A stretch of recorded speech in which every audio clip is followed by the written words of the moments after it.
The rosemary chicken was still steaming on the table, a meal I had spent 2 hours perfecting, when my husband of 6 years looked at me with eyes as cold as a Chicago winter and killed our marriage with a single sentence. "The freeloading ends today, Megan." He didn't yell. He didn't even look angry.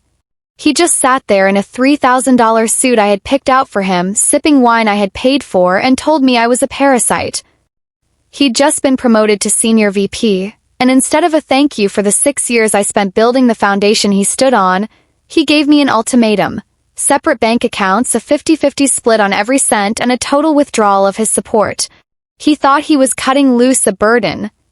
He didn't realize he was actually cutting the tether to the only person keeping him from falling into a financial and social abyss. He wanted a fair fight? Fine.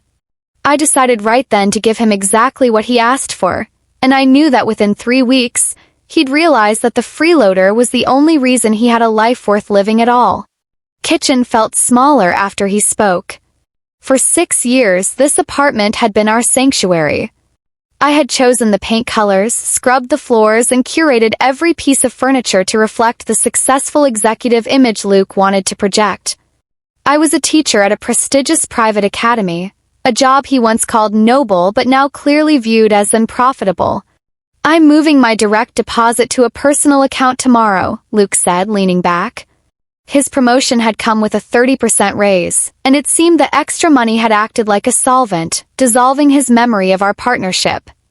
"I'm tired of carrying the weight. Time you pulled your own weight, Megan." We split the rent, the utilities, the groceries, everything.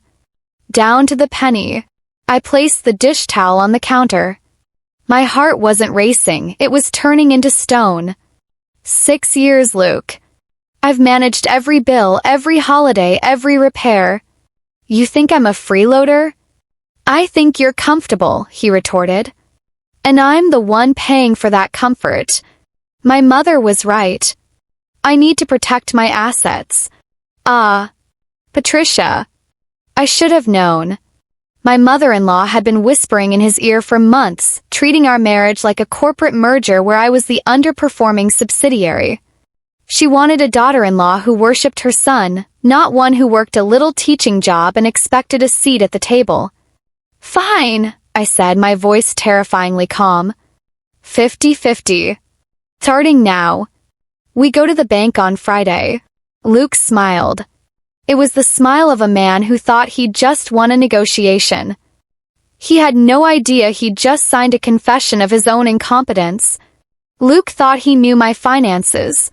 He saw my teacher's salary hit the joint account every 2 weeks. What he didn't see, what I had intentionally kept in a separate savings bucket that I used to pay our extra bills, was the revenue from Foster Elite Prep. By day, I was Mrs. Foster in the classroom. By night and weekend, I was the most sought-after private tutor in the Gold Coast. I worked with the children of billionaires, preparing them for Ivy League admissions. I charged $250 an hour, and my calendar was booked solid 6 months in advance.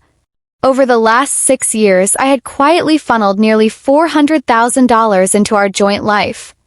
I paid the overage on the rent so we could live in this neighborhood. I paid for the premium grocery deliveries. I paid for the cleaning service that came twice a week. I paid for the expensive gifts he gave his mother to make him look like the successful son. Luke never noticed. He just saw things appear. He thought the fridge stocked itself. He thought his dry cleaning magically migrated from the floor to the closet. He thought his golf club dues were just part of the household budget. But as of Friday, the system was shutting down. The bank visit was a clinical execution. We sat in a plush office, and I watched Luke's chest swell with pride as he told the banker we were separating our interests. "Divide the balance 50-50, I told the banker. Luke hesitated. He knew I had deposited a large tutoring check the day before. "Wait, shouldn't we?" 50-50, Luke, I interrupted. "That's what fair looks like, isn't it?" We walked out with separate cards and a shared spreadsheet I created on the ride home. I spent that evening editing my life. Canceled the cleaning service. Canceled the premium meal kit subscription. canceled the laundry pickup service. The next morning, the silence was deafening. Luke walked into the kitchen, looking for his coffee. Usually, I had the French press ready, timed to the moment he stepped out of the shower. Today, there was only one mug on the counter. Mine. "Where's the coffee?" he asked, rubbing his eyes. "I bought a bag of beans for myself," I said, pointing to the cupboard. "If you want some, you'll need to buy your own. And don't forget to add your share of the electricity used to run the machine to the spreadsheet." He laughed, thinking I was joking. He stopped laughing when he realized I wasn't moving. He had to figure out how to use the grinder himself. He spilled grounds across the counter and left them there. "You missed a spot," I said, heading out the door.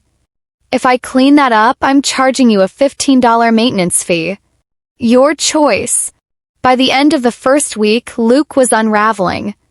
The apartment, once a pristine gallery of his success, was starting to look like a dorm room. I only cooked for myself. I would grill a single lemon herb salmon fillet and a handful of asparagus. The smell would fill the kitchen, and Luke would stand there, clutching a box of frozen pizza he didn't know how to properly preheat. "Are you serious?" he snapped on Wednesday. "You're really not going to make enough for both of us?" "I didn't want to be a freeloader, Luke. I'm only consuming what I paid for. If you want a portion, you need to pay for half the ingredients and 50% of my hourly labor rate for the prep time. My tutoring rate is $250 an hour. So dinner will cost you roughly $145. Venmo or cash." He stormed out to get takeout. By the time he got back, he'd spent $40 on a mediocre burger and fries. He didn't realize that I used to make that same meal for $8. Then came the laundry. Luke had never touched our high-end washing machine. He threw his expensive white dress shirts in with a new pair of navy blue jeans. When he pulled them out, his power shirts were a sickly mottled gray. "You ruined my shirts," he yelled from the hallway. "I didn't do anything, Luke," I called back from the living room where I was grading papers. "I did nothing." "That's the point. You did your own laundry. You chose the settings. You ignored the labels. Welcome to adulthood." The breaking point came 3 weeks in. Luke's sister, Lydia, and her husband were coming for their monthly Sunday dinner. Lydia was a food critic, and she expected the 5-course meals I usually spent all weekend preparing. "Lydia's coming at 5, Luke said on Sunday morning, his voice tinged with a desperate sort of hope. "We need to go to the store." I don't know what to buy." "I'm not hosting, Luke. You invited them. It's your money, your independence. You handle it." "Megan, please." "My mother told her you were making your signature roast lamb. It'll be embarrassing." "Then you better start Googling recipes," I said, picking up my book. Luke spent 4 hours at the grocery store. He came back looking like he'd been in a war zone. He had spent $200 on random items, overpriced pre-cut vegetables, a leg of lamb he didn't know how to trim, and 3 different types of mustard because he couldn't remember which one I used. 5 p.m. Lydia and David walked in. The house didn't smell like roasting garlic and herbs. It smelled like smoke and frustration. Table was set with mismatched plates. Luke served a meal consisting of burnt lamb, cold bread, and a salad that was mostly stems. "What happened?" Lydia asked, poking at a piece of charcoal-edged meat. "Megan, are you sick?" "No," I said, sipping my wine, which I had bought myself. Luke wanted financial independence. He called my contributions freeloading, so he decided to take over the household management 100%. This is the result of his hard work. Lydia's husband, David, burst out laughing. Lydia didn't. She looked at her brother with pure disgust. "Look, you idiot," she said. "Megan runs this family. She's the reason people even want to come to this house. You told the woman who prepares your entire life that she's a burden?" "David, we're leaving. We're going to a steakhouse." She turned to me and squeezed my hand. Megan, call me tomorrow. You're too smart for this nonsense. After they left, Luke sat in the silence of his failure. The burnt lamb sat between us, a metaphor for our marriage. I don't understand, he whispered. I have a higher salary. I have the promotion. Why is everything so hard? Why am I already overdrawn on my personal account? I walked to my office and brought out a thick, leather-bound folder. I placed it on the table. Open it, Luke. He flipped through the pages. For the first time, he saw the true balance sheet of the last 6 years. My tutoring income, $392,000, I began. I used $50,000 of that to pay the extra rent you didn't know we owed because you wanted a luxury building we couldn't afford on your salary alone. I spent $12,000 a year on groceries and household supplies. I paid for every vacation, every flight, every hotel. He turned a page. What's this? That's the invisible labor log. 1,200 hours a year of cooking, cleaning, scheduling, and managing your mother.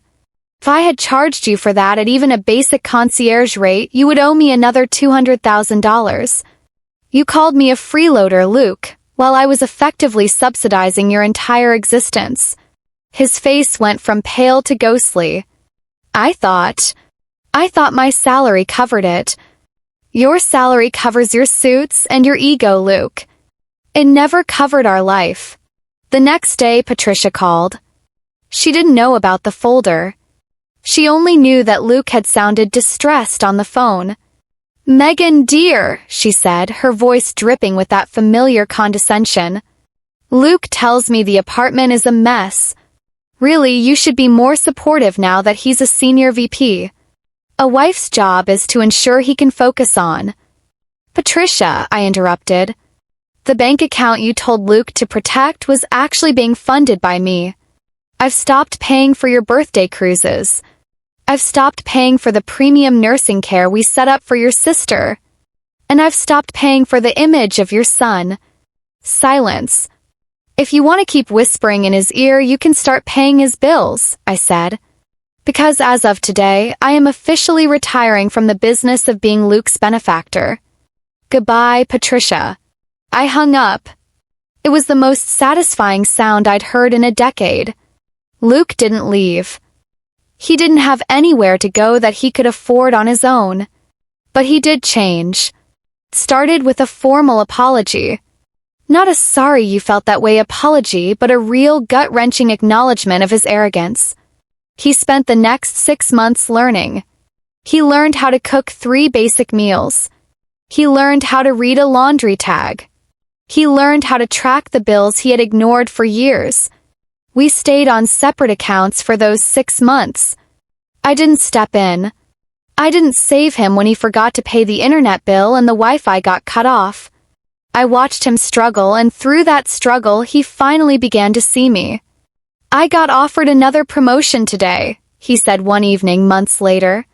He was at the stove making a simple pasta dish that actually smelled good. Congratulations, I said. I told them I needed to discuss it with my partner first, he said, turning to look at me. And I told them that if it meant more hours away from home, I'd need a higher relocation allowance so we could hire a professional manager, because I'm not letting my wife carry the load alone ever again. I walked over and looked at the pasta. You forgot the salt, Luke. He laughed, a genuine, humble sound. I know. I was waiting for you to tell me.